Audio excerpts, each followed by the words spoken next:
Hello and welcome to another video. As you can see on the bench today we have the Commodore Plus 4.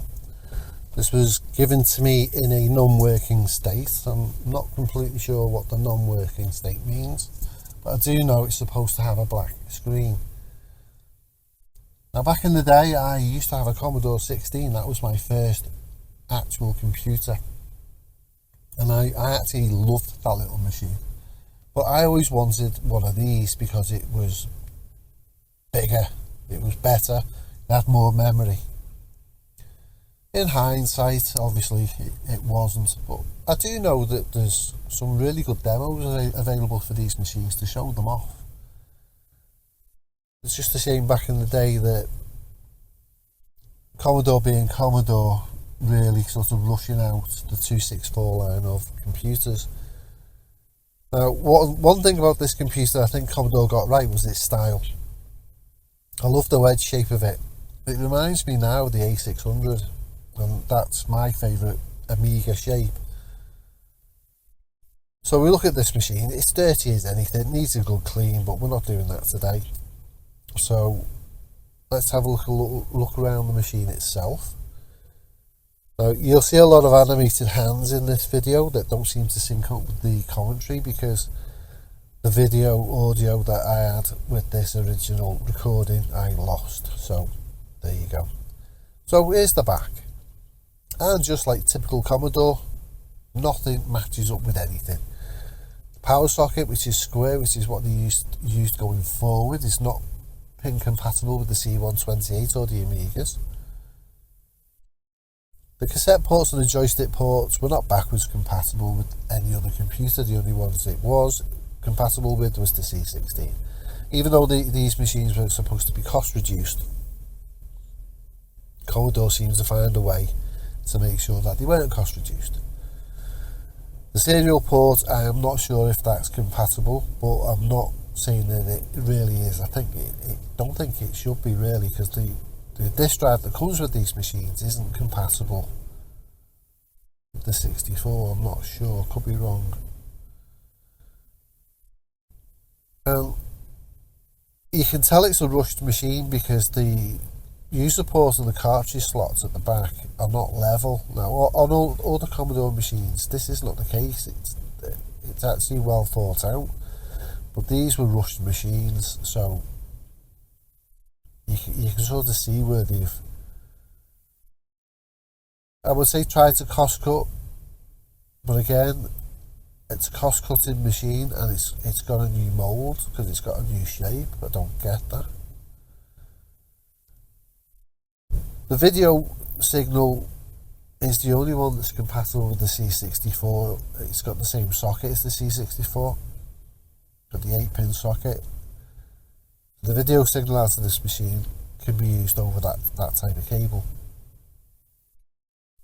Everything else though, no, not compatible at all. So we go around to the top side and we take the keyboard off. Now this is one of the other things about these machines that I don't understand. Even the 264 line itself, the keyboards were different. Now on the older machines the keyboards look like this, the chassis, the brown PCB, but they had a different cable. Now, the C16 copied the 64 and the VIC-20, but this went a different way. And this is the way Commodore seems to go with all the keyboards from here on out, with cables. These cables are notorious for going bad. Now I can only assume that they'd be cheaper than doing it the other way, but as you can see from this cable, all the pins at the end are a bit ragged, bent. The actual cable itself has been folded in various places, and you can probably see just there underneath. Oh well, you can see now, and I'll point it out, that this is actually being pinched, so it looks like it's been broken anyway. But we're not testing the keyboard in this video, so we'll put that to one side. We'll forget about that. So we'll see in a sec when I move this that this is actually missing two chips, the TED chip and the CPU. Now these two chips are notorious for going bad, along with the PAL chip, which I show you a new version of here. This is a new modern replacement for the PAL chip. As all PALs in old Commodores, going bad. Here we have a working TED chip and a apparently non-working 8501 CPU, but I do have a replacement 8501, and we have a modern replacement 6510 with a daughter board. So if we can't get it going with its original chips, we can at least get it going with that. Now that TED chip has just shown you there had a snapped pin on it. So let's put some chips in and let's give this a bit of a test. Now, I'm no expert in repairing any machines, so everything that you're going to see from now on out, you'll probably be able to tell me what I've done wrong, where I've gone wrong, what I should have done differently. And I know this, even to the point of this cartridge here, which is actually the C64 Diag cartridge, laughably trying to put it in, I don't know why. I do notice, as you can see, and I get the 264 Diag cartridge in place instead. So that's in place, chips in place. Let's give it a first boot. Let's see what it does. Flicker of a black screen. So let me just check if everything's seated properly.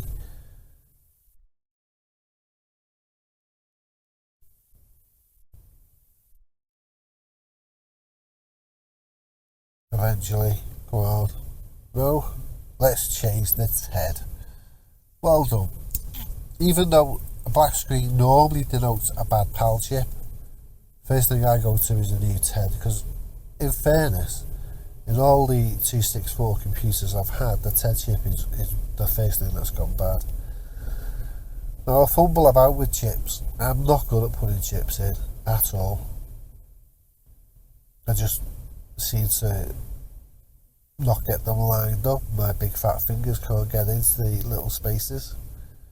Eventually we do get it in. There we go. We've got a new TED chip. And we have a black screen. So we've got an improvement. At least we've got something outputting. So maybe that other TED chip isn't working. So let's change the PAL. Chances are the original PAL chip doesn't work anyway.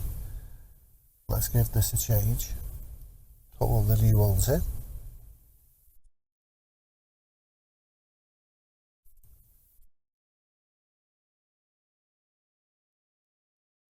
And a black screen. Okay, so that didn't work.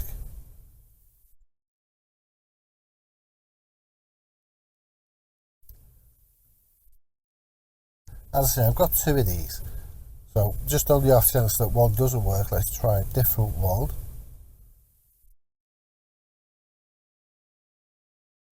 Make sure it's in there.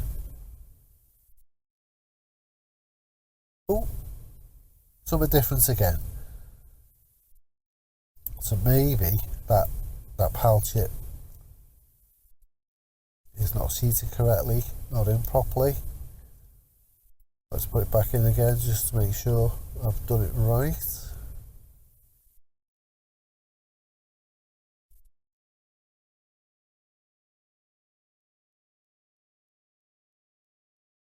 And nothing.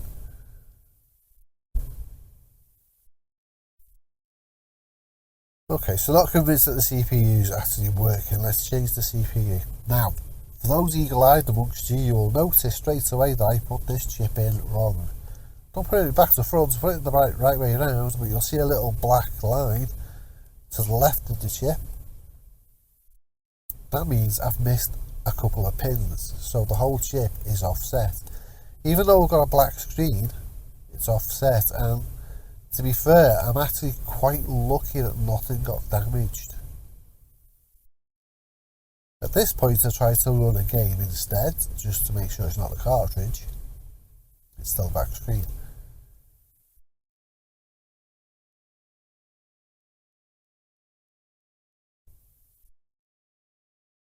Let's change the TED chip again to a different one.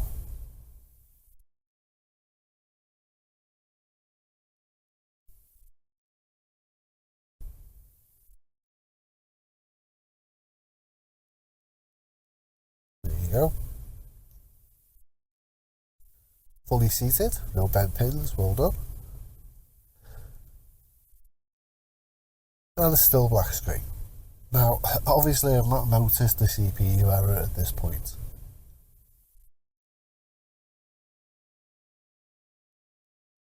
So I changed the PAL chip again. Let's put the blue one back in.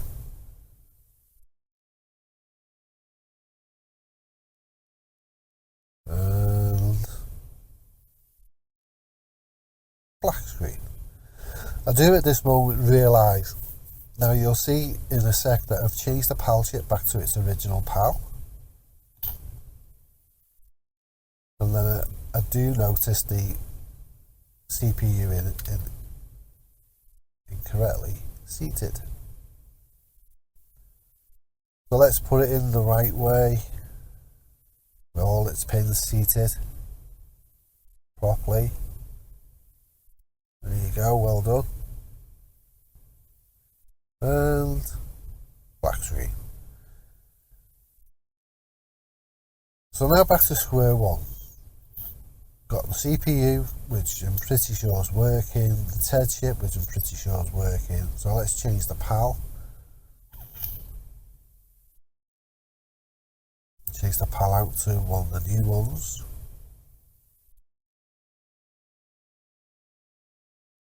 Eureka! Well done. Okay, so let's just try the diagnostic ROM anyway and see how far it gets. Now this is a weird one, this shows how fickle these machines really are. This passes all its RAM tests, not a problem. Now I liken the +4 as the ZX Spectrum of the Commodore world. In other words, you only have to look at it in the wrong way and it goes bad. You can touch it in the wrong way and it goes bad, which sounds awful. But it does all this, and you'll see in a sec, I do actually just move the computer just slightly. Just slightly. And all hell breaks loose. Watch.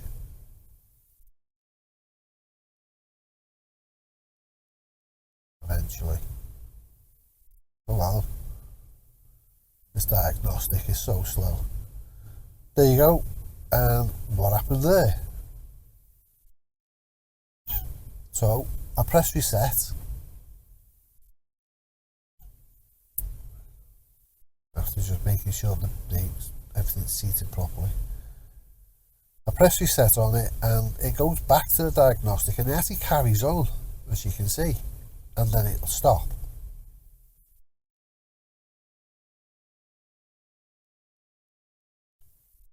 So off it goes again.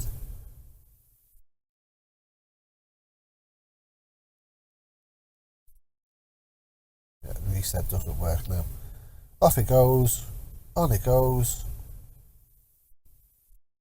And it now gets stuck on the RAM test itself.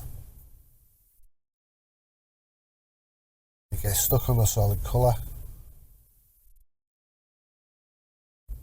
Now I don't know what this necessarily means, but what I do know is that when I restart this computer again, it will stop on the low RAM test. But it doesn't mean that there's anything wrong with the low RAM. The point at where it stops and it starts flashing, when you look at the diagnostic instructions, it tells you that there's something wrong with the high memory. Now in this case, the high memory is to the right of them banks of 4 at the bottom right hand corner. And I think it's U16 and U18. As you can see, it's stuck now bad. So we'll go to a quick montage of me desoldering the chips.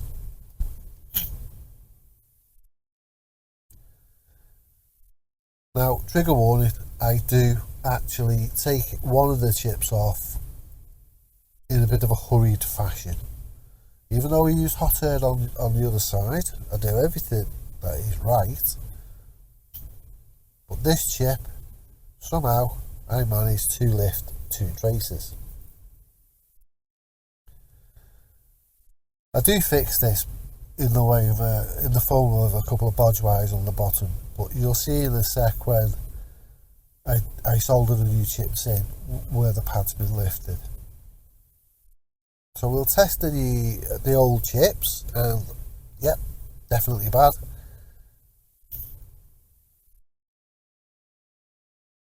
Let's test the other chip that I took out.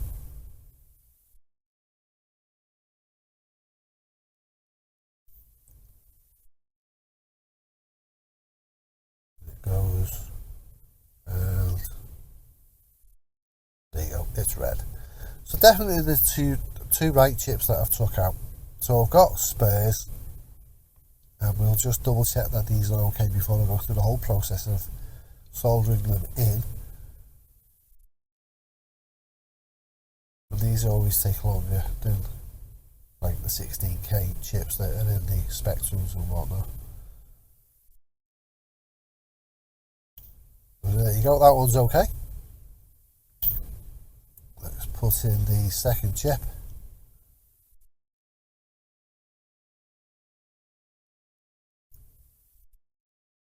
Now this is hilarious, this. I actually, well, you'll see. It's like watching a comedy sketch. It passes, eventually. Isn't that fabulous? So in goes the chip.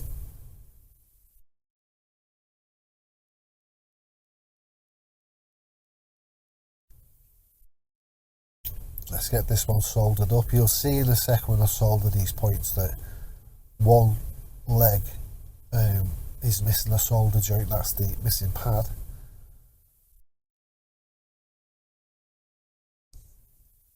There we go.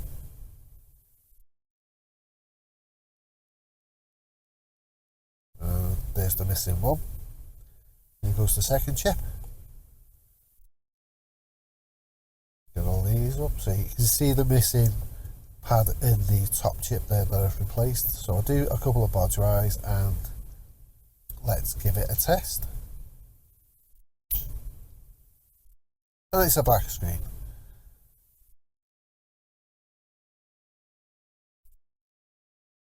So I'm not convinced I've done anything wrong here. And as you can see, I've just moved. This is how finicky that they are. This now passes its RAM tests, the low test and the high test. Obviously, with having no sound, I can't let you hear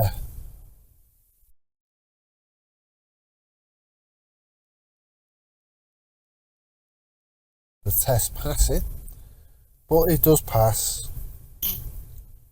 And there you go, it's now a fixed working +4. I say I've probably not done anything the right way, but I got it working, that's the main thing. So thanks for watching this video. It's your first proper video for quite a while. Hopefully there'll be more coming soon. We'll see. I have issues going on in my private life, but that's beside the point. But yeah, this passes with flying colours as far as having no harness, but it passes. So yeah, thank you for watching, and I hope to see you in the next one. Bye.